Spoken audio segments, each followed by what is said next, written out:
toxic masculinity. All right, so we do have a couple of super chats here. I think I read the first one already. Second one is from Christopher Schloofer.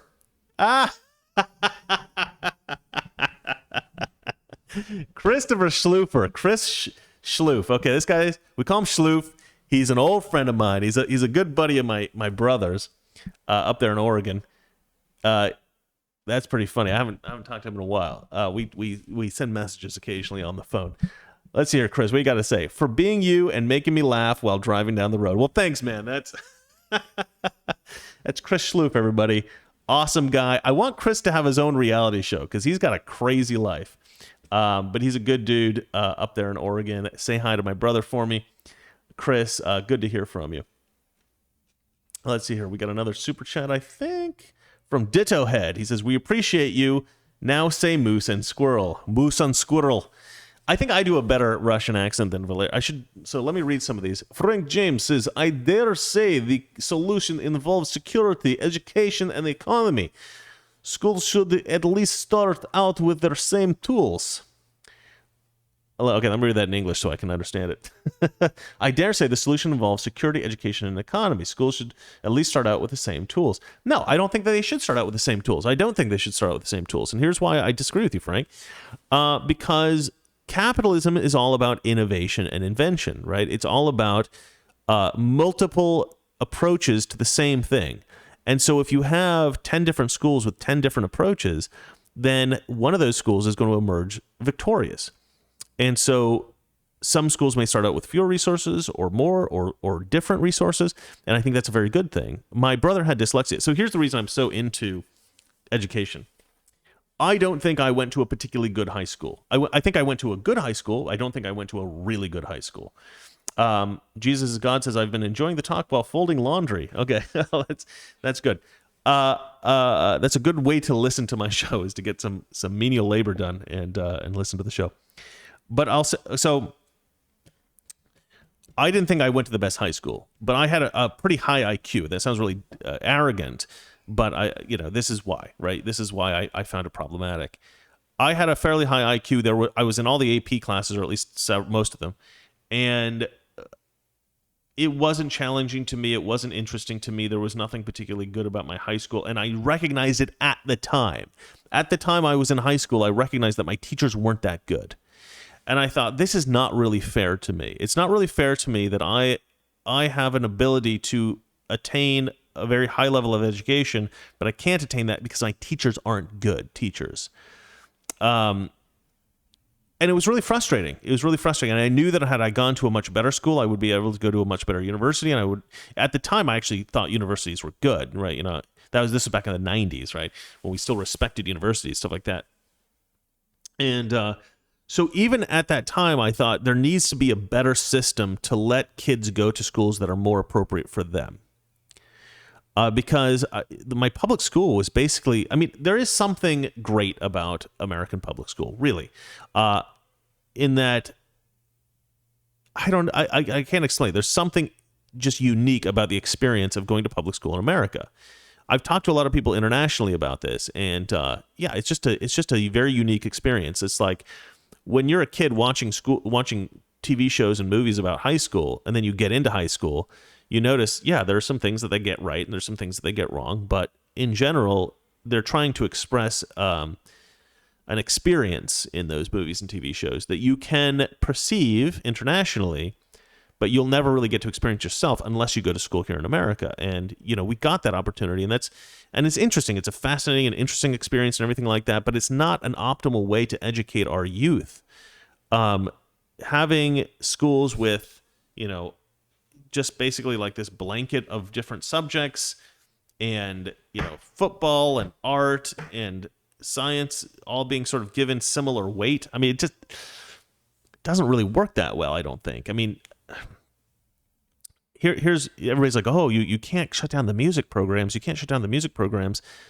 Well, you could in some schools, I think. And if you wanted your kid to do music, send them to another school. Kurt says, give us your prediction to how long it will take to declare Biden incompetent and then Harris the new puppet chief. No, I'm talking about something else. This is my buddy Kurt. is my best friend who lives in Hawaii. Kurt has actually an interesting story about his public school experience because he went to school in Hawaii. That's where he grew up. And he took me to his school because I wanted to see kind of where he grew up and different. And what was really fascinating to me, this is really fascinating, his lockers were all outdoors.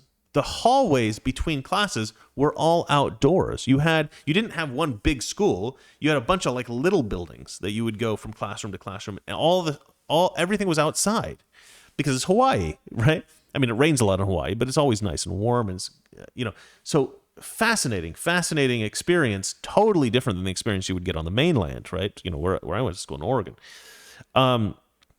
So all that's interesting. All that I think is interesting and fascinating, but you need to figure out the most optimal way to teach your students in any society.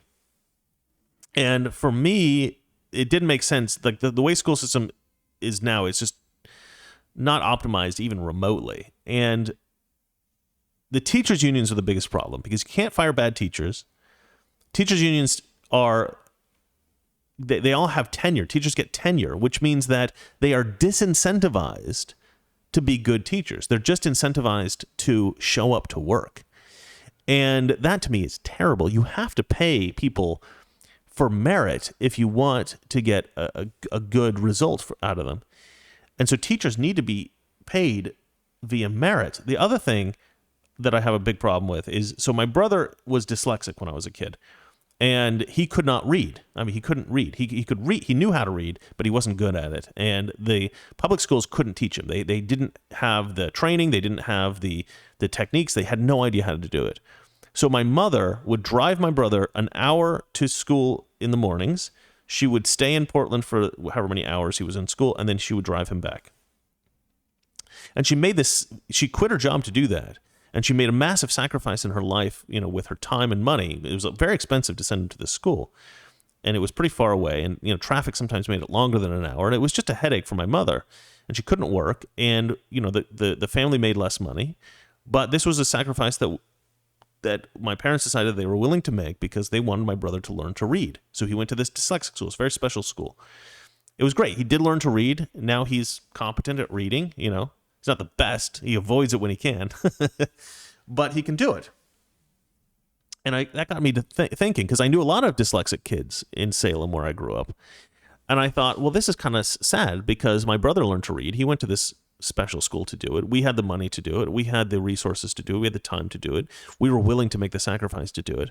But all these other families, they may not have that luxury, right? They may not have the money. They may not have the time. They may not be willing to make that sacrifice. And so you had hundreds of kids in my hometown who never were really able to learn to read because they were so dyslexic.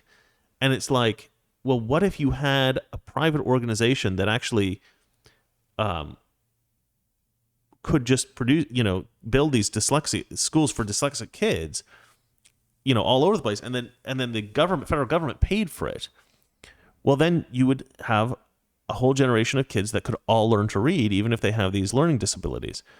And then you could have schools that were tailored more toward people that were great at sports. You could have schools that were tailored more toward people who were great at science, more tailored toward people who were more artistically inclined. You could have all these kind of different schools that brought out whatever it was in a student, whatever the natural aptitudes were in these students around the country.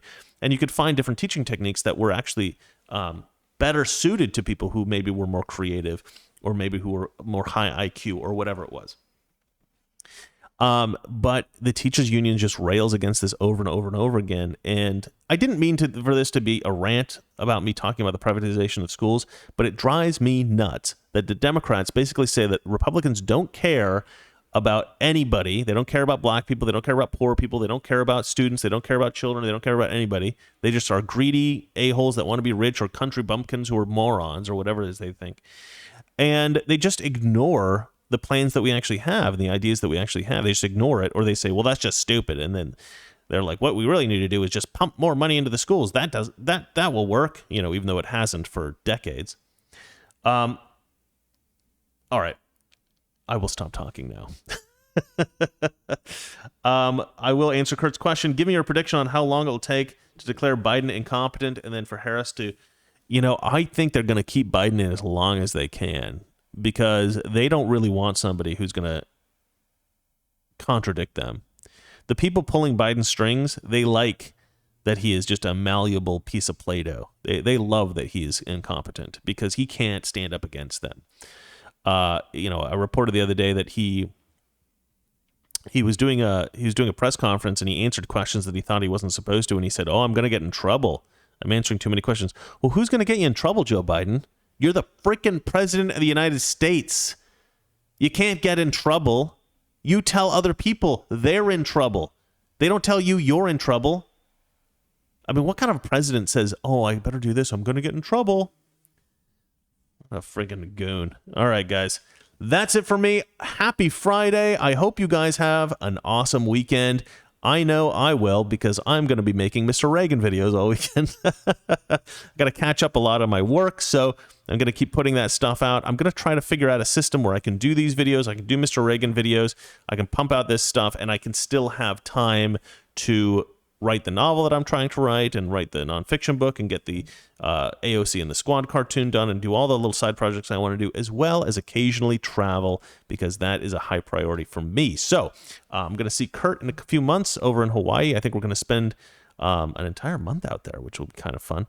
And then we're also going to Vegas. I'm going to run into my buddy Elijah Schaefer out there and his beautiful wife, and we're going to hang out with a lot of our friends out there.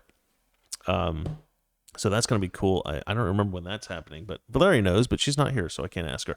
All right, so I'm going to get a snack because I haven't eaten yet today. And you guys have an awesome weekend, and I will see you guys on Monday. See, I got that right. I didn't say tomorrow. All right. Good night. Well, that's pretty good, I think. All right, end stream. Toxic Masculinity. Weekdays, 9 p.m. Eastern, 6 p.m. Pacific.